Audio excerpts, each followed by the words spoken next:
నగరంలోని పలు ప్రాంతాల్లో నిన్న రాత్రి నుంచి ఏకధాటిగా కురుస్తున్న వర్షాలకు పలు ప్రాంతాలు జలమయమయ్యాయి. థానే, నావీ ముంబై సహా ముంబై శివారు ప్రాంతాల్లో కుండపోత వర్షం కురుస్తుంది. లోతట్టు ప్రాంతాలు నీట మునిగాయి.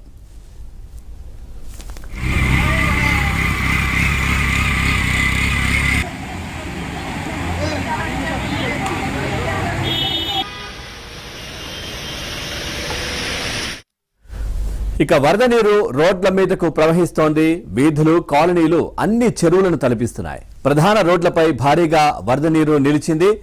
మోకాళ్ల లోతు నీటిలో రాకపోకలకు ప్రజలు తీవ్ర ఇబ్బందులు పడుతున్నారు. జనజీవనం అస్తవ్యస్తమైంది.